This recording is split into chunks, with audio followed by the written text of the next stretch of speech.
Was Bill Maher silenced on his show? Well, perhaps you'll agree why, because conservative commentator Rich Lowry just couldn't take his half-truths over Donald Trump's past record and Kamala Harris's nomination to the Democratic ticket. Take a look at what Bill Maher said that prompted such a response, because there's so many ideas here that I need to tell you about. Subscribe to the channel and watch this before we dive in. You support Trump's policies? I said no, mostly. Right. I think moving. But you'd consider voting for him absent January 6th? No. Right. So, well, consider. Yes, if he conceded elections, he would not be the boogeyman that he is. He would just not be the villain he is. That's the main thing. He politicizes the Justice Department, and he does not concede elections. These are two very new things. Now, you can carp all very you old want, things. and you can what about the bullshit about, well, the Democrats say that he wasn't a legitimate president. That's different than actually trying to stay in office. He is completely unprecedented. And it completely disqualifies him to even consider him voting for him. I don't know how anyone can. Well, we've got an election lie being used as a litmus test for party loyalty, and everyone's acting like it's normal. It's not. It can't be. Bill Maher's been saying that for at least the past 4 years, pretending to be so surprised that somebody could still vote Donald Trump after J6, but forget everything else, because here's a rule of thumb to understand. If nearly 8 million people in the country disagree with you, perhaps there's something that you're missing and you don't even have to be wrong. It could just be that you're missing the larger picture. Almost conversely, the 2020 election seems to have become a convenient anchor for both Donald Trump and his detractors. But it's actually doing both a great deal of damage. That's because on one side, it can be argued that Trump's conduct at diffusing the J6 crowd was less than stellar, but on the other end, Democrats or liberals like Bill Maher can miss the forest for the trees by fixating too much on it. If Donald Trump's base doesn't view the events of J6 as a disqualifier, then it makes Trump a political reality that cannot simply be moralized or wished away.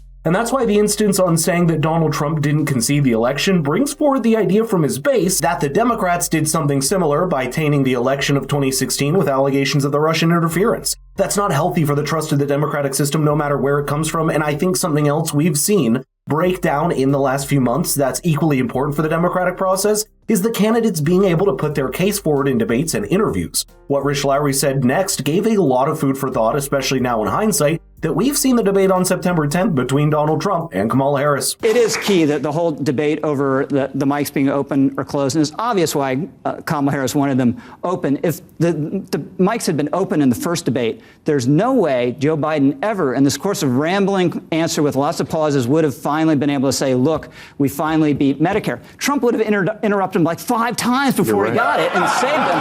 And by the way, if Trump loses to Kamala Harris, that debate victory for him in June will be the most catastrophic success in American politics. He won the debate, Biden leaves, and he gets a much tougher opponent. Yeah, they really screwed themselves. He should not have debated Biden that early.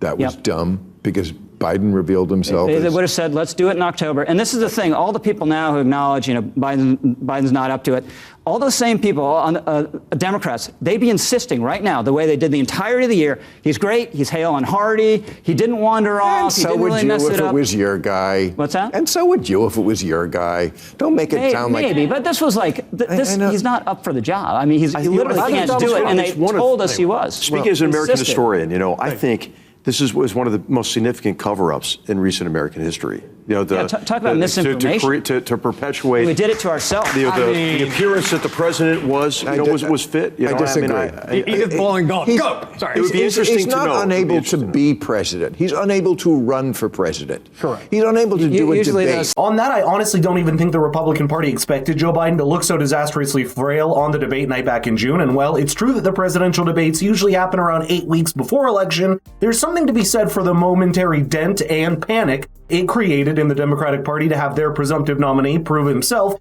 to be the losing horse. What's interesting is that in the past, Bill Maher himself has often tried to equate Donald Trump and Joe Biden's age and mental capacity, calling Trump just as senile as Biden. It's always interesting to see someone flip so quickly and just go along with whatever the new orthodoxy is in their party politics. I do not get conservative Republicans supporting Kamala Harris. That does not. But hold on, let's work through it. It's not just about It's about one person wants to strengthen NATO and all the multilateral security arrangements that have helped keep the peace for the most part, since the Second World War. The other wants to sell out to a lot of these autocratic countries. That's a personal, not political decision. I think that's actually consistent. Also, I think it's healthy because I think you get more Republicans endorsing Democrats. It makes the point that this election is about something bigger. It's about building a broad patriotic coalition. Again,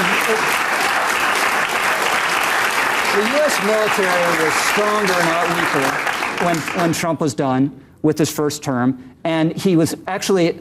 He said a lot of dumb things about Putin, but he supported Ukraine more than Obama did, and he was harder on China than any prior president. And now that position has become kind of bipartisan we have someone who. Well, I mean, this is a big part of the book. I mean, he actually did. He's the first one who provided defensive capabilities to the Ukrainians. I try to tell you guys, but you don't believe until HR says it. Bill Maher's panel here is making more sense than him. No matter what political disagreements someone might have, some truths just speak for themselves. In fact, polls suggest that more than 70% of Americans believe the country's on the wrong track, which is a staggering figure if you think about it. The cost of living crisis has stolen purchasing power from Americans, while foreign wars and disturbing supply chains only make it worse. I like the point Rich Lowry made about America standing on the world stage as well, because that's actually a good indicator of both domestic and foreign policy. It's like a barometer of where the country stands for its citizens, as well as reference to other world powers. None of that was helped by things like the wars in Eastern Europe and the Middle East, on the pullout from Afghanistan that did a lot of reputational damage to the Biden administration. A time like this, you can't really blame Americans for desperately searching for someone that at least promises solutions, even if they have to rally behind someone like Donald Trump, who's of course got his own set of flaws. I think this, you know more than I do, but the hit on Soleimani, I think, was shocking. It wasn't a major war. Yep. One hit, one guy. I think everyone with American blood on their hands around the world slept less easily after that hit. And it just went to the fact that he had deterrent force. People were scared or worried about him in a way they haven't been of Joe Biden. Look, the bipartisan consensus in more American foreign policy is we should stand up against tyrants and terrorists, right? And I do believe that. And I do think that we learned a lot in the wake of the Iraq War. But the fact is that right now, if you're strong on national security, one party's leader seems to be trying to weaken NATO, and the other party has expanded it and strengthened it. A lot of that is working them to try to get them to spend more. But I don't see the Afghan withdrawal. Does this compute at all in your? There's no reason Pompeo should have negotiated with the Taliban alone in Doha. But it was a conditions-based thing. Biden didn't accept anything else that Trump did, except he was supposedly forced by Trump to do a withdrawal. It was done badly. Was totally incompetent, dishonorable, a disgrace. His presidency has not recovered from it since, and our position abroad hasn't recovered from it since. That's why Rich Lowry was a reputation for being one of the most level-headed proponents for Donald Trump, and he almost acts like a controversial bridge between the sides on a panel like this. And though Bill Maher was more quiet than usual here, perhaps it's just a sign of someone slowly changing his mind. Let me know in the comments if you think that is the right way to think about it, because Bill's own political journey over the past few years has been somewhat hard to put a finger on. Perhaps it's a sign of someone jumping on top of the fence after years of being solidly on one side, but while that's an improvement, it's still interesting to see his political evolution moving forward.